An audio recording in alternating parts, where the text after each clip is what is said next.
Fil-katekezi tagħna llum eżisti xtaqt li nirrifletti flimkien magħkom dwar il-fejqan fil-ħajja tal-Knisja. L-ewwel ħaġa nixtieq narfu ftit li aħna nduru lejn Alla, lejn Sidna Ġesu Kristu, nitolbuh dan anke bl-interċessjoni ta' Omna Marija u tal-Qaddisin, nitolbuh il-grazzja li jfejjaqna. Ta' spiss titla' fil-qalb tagħna bħala bnedmin din ix-xewqa. Nixtieq nħarsu lejn dan Ġesu li jfejjaq. Bil-mod kif tippreżentawlna il-kelma t'Alla, għax importanti ħafna li nifhmu il-fejqan fil-kuntest sħiħ tal-kelma t'Alla u tal-missjoni ta' Sidna Ġesu Kristu u allura mbagħad ukoll fil-missjoni tal-Knisja. L-ewwel ħaġa jekk konna naqraw fl-Antik Testament, naraw mhux ħanidħol f'dettalji minħabba l-ħin, naraw illi ikun hemm wedijiet Alla permezz tal-profeti iwiet il-miġja tal-Messija. Iwiet il-miġja ta' dak li kellu jiġi bħala l-ħellies is-Salvatur ta' Iżrael, tal-poplu Ludi. U meta jiġi dan il-ħellies dan is-Salvatur miegħu kellhom jissieħbu mela kellu jagħmel ċertu sinjali dan il-Messija. U fost is-sinjali hemm is-sinjali tal-fejqan.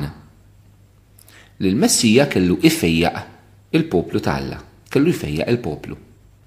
Tantu hekk illi meta darba San Ġwanni l-Battista bagħat id-dixxipli tiegħu għand Ġesu u qalulu inti huwa dak għal Ġesu, dak li għandna nistennew, ġifieri intu l-Messija Salvatur. Ġesu ma jbiġibhomx iva, jew le. Ġesu dak il-ħin jibda jfejjaq il-morda u jgħidulhom morru jgħidu l-Ġwanni dak li intom rajtu.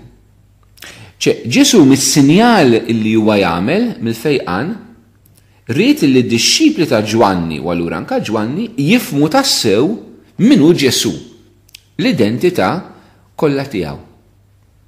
Mela, l-ewwel ħaġa li rridu nirriflettu dwar il-fejqan eżistijej, il-fejqan meta aħna nitolbu għal fejqan, dan jurina min hu Ġesu fil-ħajja tagħna, Ġesu li huwa s-Salvatur tagħna, wieħed mis-sinjali ta' dak li hu Ġesu li ben Alla li sar bniedem fostna biex jisalva l-bniedem minn dnub tiegħu.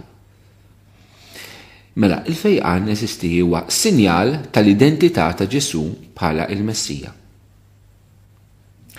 Importanti nifhmu mbagħad ukoll eżisti illi Ġesu il-fejqan ma kienx jagħmlu fih innifsu.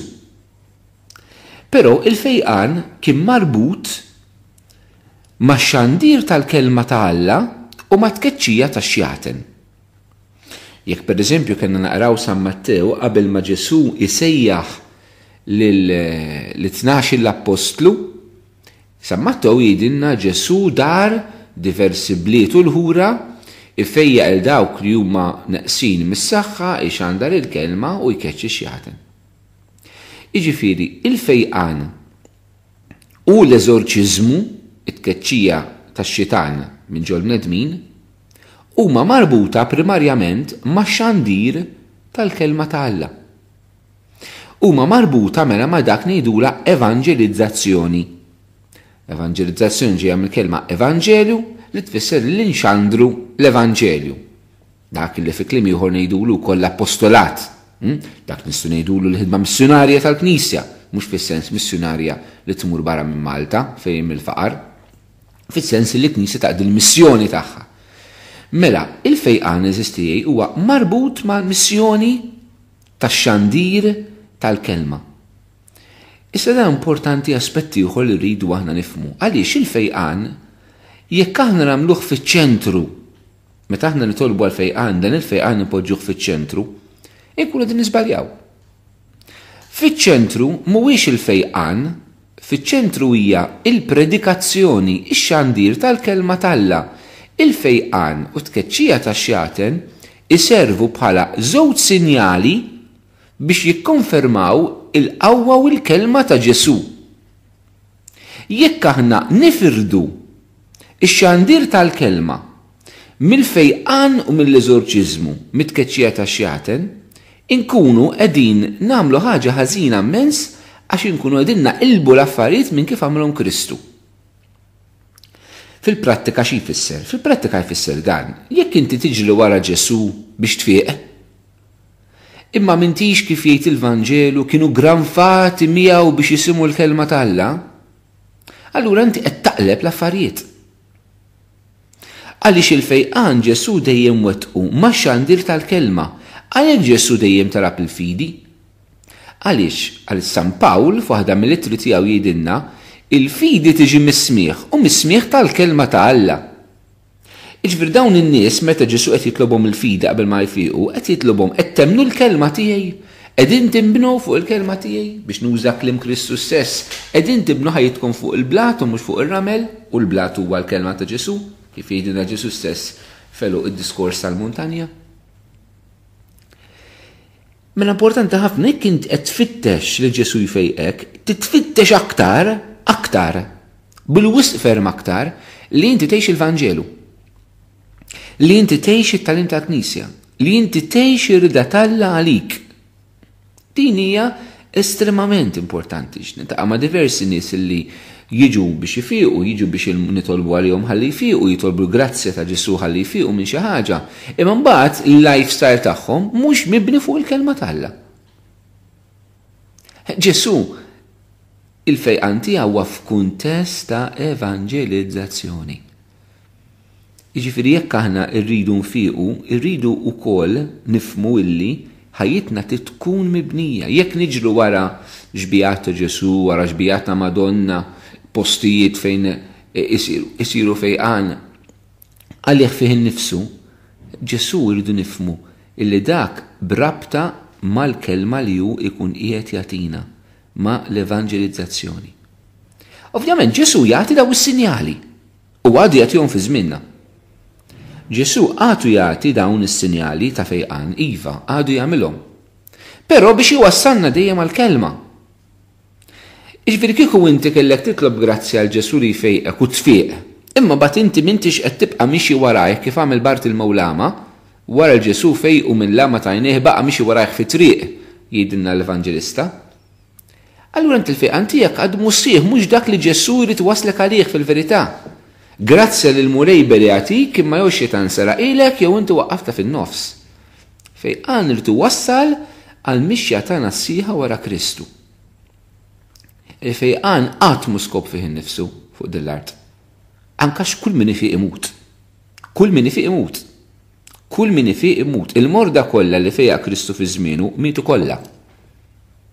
Kull min ifiq imut għax fuq din l-art il-fejqan m'għandu skop fih innifsu huwa marbut mal-mixja tagħna ta' evanġelizzazzjoni.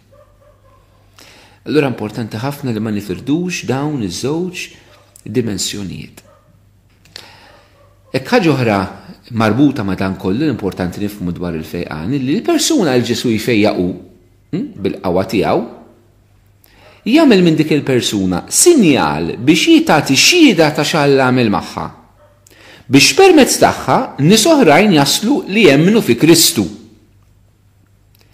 Din hija ħafna importanti, ġifieri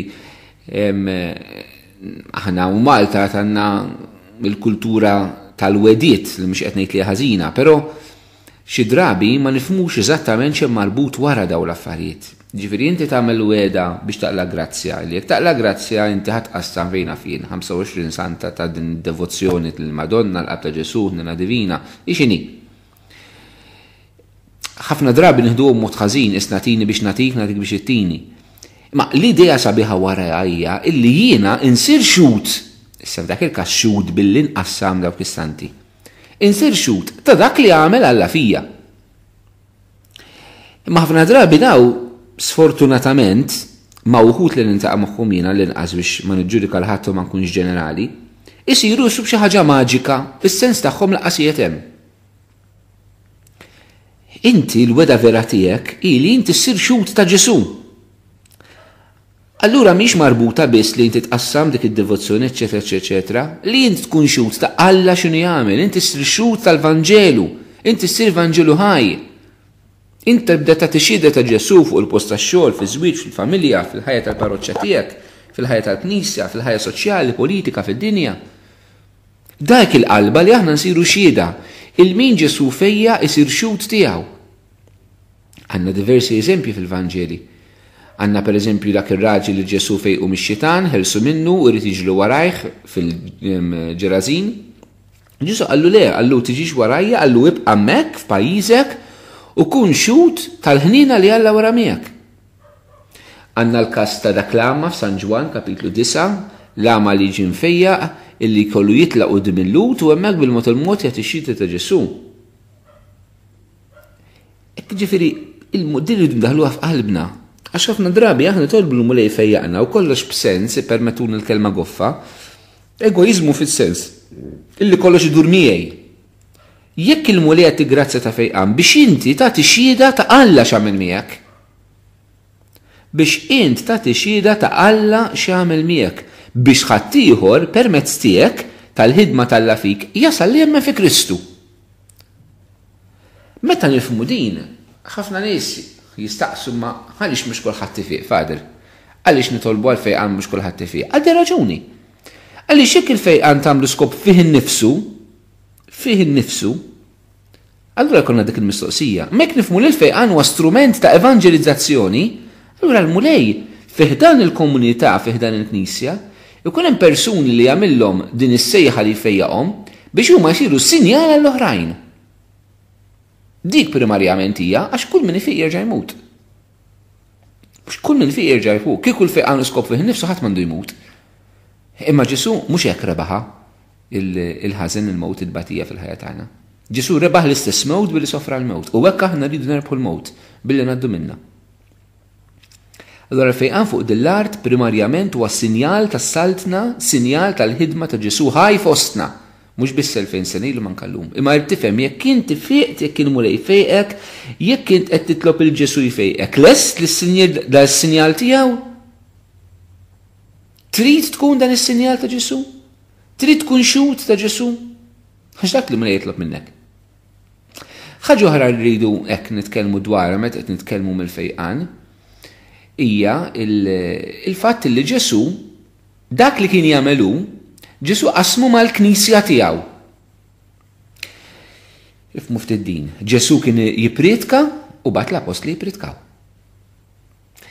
Ġesu waqqaf l-Ewkaristija u tasseta l-apostli waqfu l-Ewkaristija. Ġesu kien ikeċċi xjaten u tasseta l-apostli biex ikeċċu xjaten.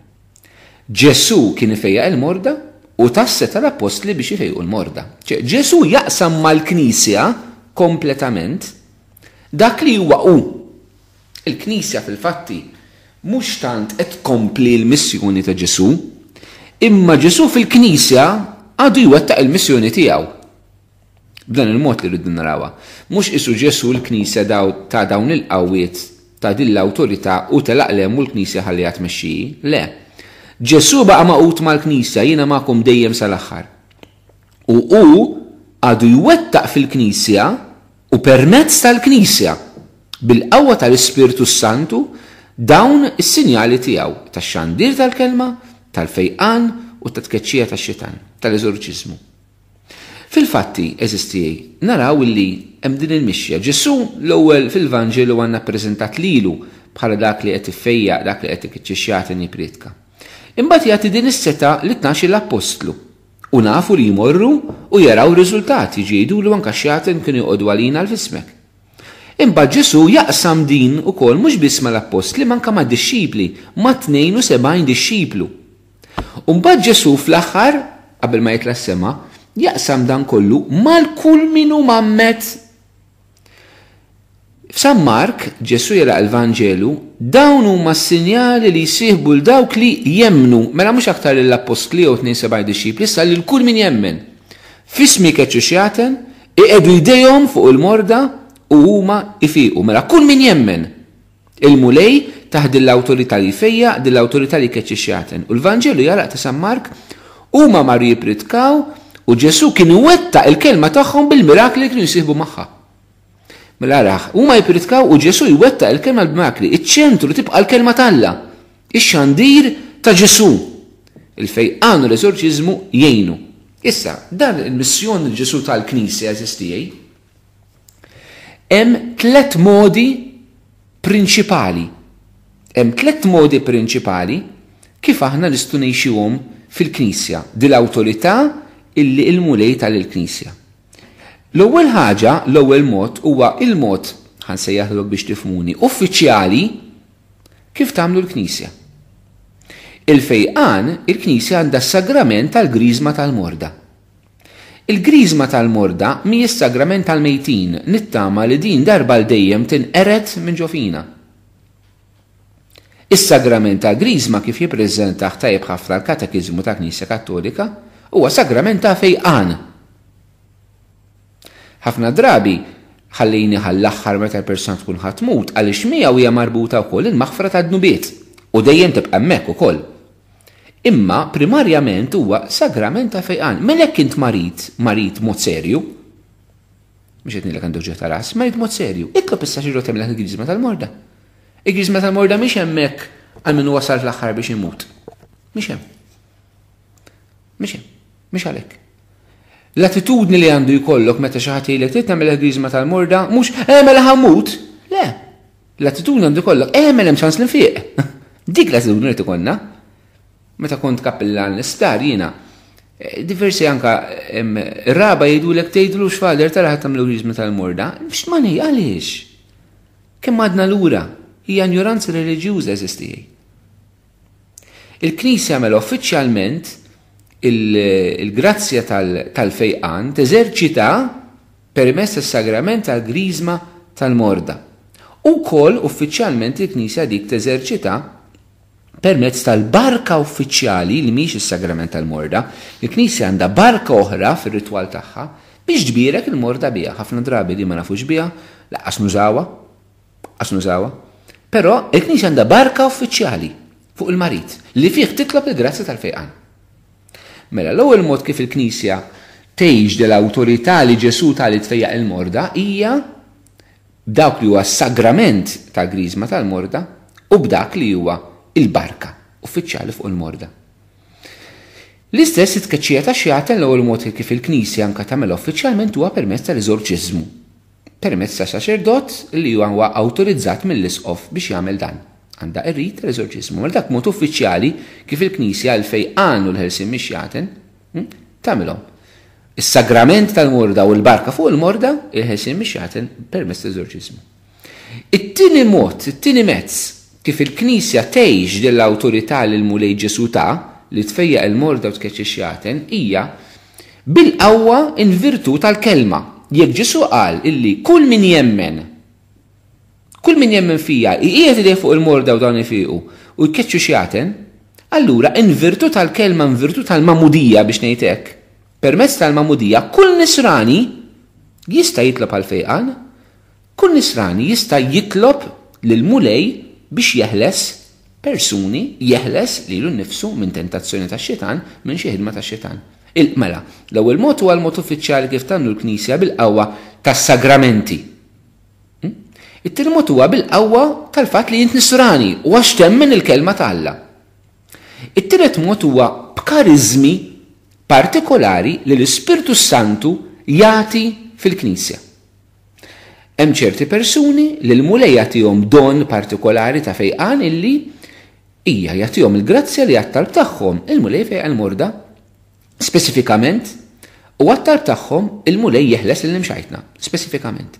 Hija kariżma ta' fejqan, kariżma ta' liberazzjoni, kariżma tal-Ispirtu Santu. Il-Knisja mhijiex magħluqa għad-doni tal-Ispirtu Santu. Il-Knisja miftuħa għalihom.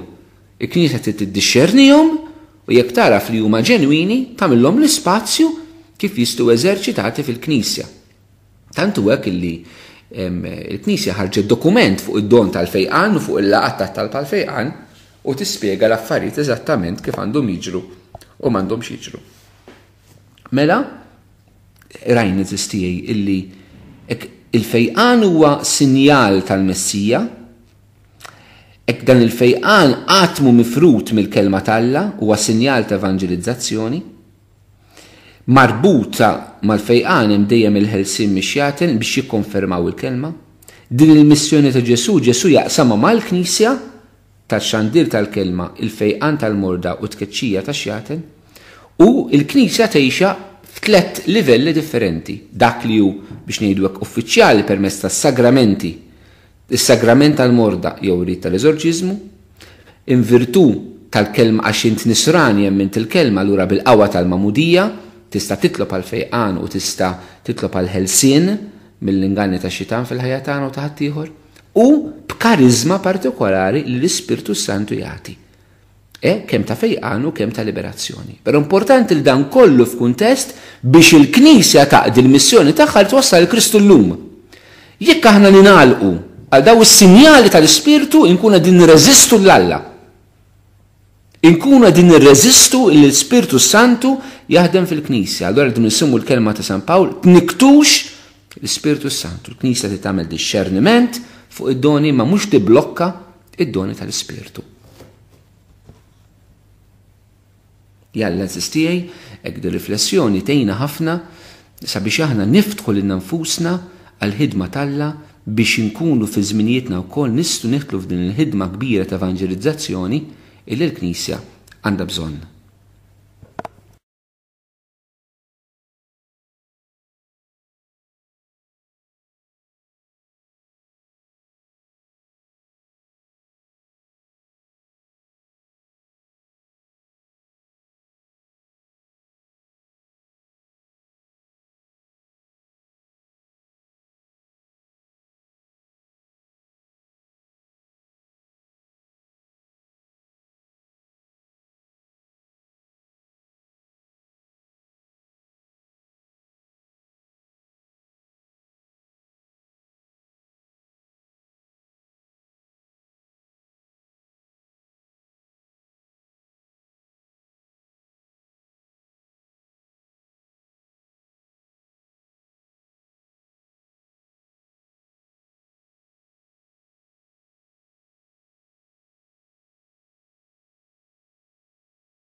U għapropju f'dan il-kuntest ta' evangelizzazzjoni illi il-laqa ta' talb ta' rmir li jmiss li ħatkun 23 ta' Settembru fis-7:30 ta' filgħaxija, 23 ta' Settembru fis-7:30 ta' filgħaxija fil-Knisja tal-Imsida, fil-Knisja Parrokjali tal-Imsida, din laqa ta' talb se tkun laqa ta' evangelizzazzjoni permezz anka illi nresqu il-morda qoddim il-mulej u nitolbu il-grazzja tiegħu sabiex kif irid meta jritu kif joġob lilu ifejjaqhom biex isiru sinjal tal-ħidma tiegħu. Għalhekk nixtieq nistiedenek mod partikolari il-laqgħa tat-talb li jmiss daw kollha li huma morda, ġibu l-morda tagħkom, ġibuhom magħkom, ejjew itolbu intom stess għal persuni oħrajn li huma morda, ħa nitolbu flimkien għax meta nitolbu flimkien hemm il-qawwa tal-fidi tal-Knisja li hija estremament importanti, ftakru fil-Vanġelu għandna sitwazzjoni meta dawk in-nies niżlu l xi ħadd mis-saqaf, fid-dar fejn kien hemm Ġesu, il-Vanġelejt meta Ġesu ra l-fidi tagħhom, Ġesu jfejaq il-marit. Jiġifieri ejjew niġu bil-fidi aħna eżistijej. Ejjew niġu preparati anke bis-sagrament tal-qrar, ħalli ma jkun hemm xejn li tibblokka l-grazza talla milli taħdem fina. Però fuq kollox ejjew niġu dan is-sens hekk ta' evanġelizzazzjoni illi nitolbu l-mulej il-grazza li jfejja ikompli juri l-qawwa tiegħu fil-Knisja llum biex Ġesu jiġi iktar aċċettat, maħbub u magħruf min-nies ta' żminijietna. Dak kull iskop eżistijej. Allura hija laqgħa biex nevanġelizzaw dak kollu l-mulej jagħti lill-Knisja, inkluż il-barka fuq il-morda, inkluż it-talb għall-morda. Għalhekk inħeġġiġkom ejjew intom u ġibu l-ħaddieħor magħkom. Ħudduha hija grazzja, hija opportunità kbira li se jkollna. Titilfuwiex, Ġesu jista' jkun qed isejjaħlek u x'inhu il-mart tiegħek, jista' jkun mart fiżiku, jista' jkun mart spiritwali, jista' jkun mart psikoloġiku, jista' jkun mart emozjonali. Ejja, Ġesu irid jiltaqa' miegħek, irid imissek, irid jagħtik l-imħabba tiegħu. Ejja u ġib il-ħaddieħor miegħek, tiġix waħdek. Għalhekk narakom jekk il-Bambineriet 23 ta' Settembru fis-7:30 ta' filgħaxija fil-Knisja Parrokjali tal-Imsida. Il-mulej ifejjaqkom u jagħtikom islim.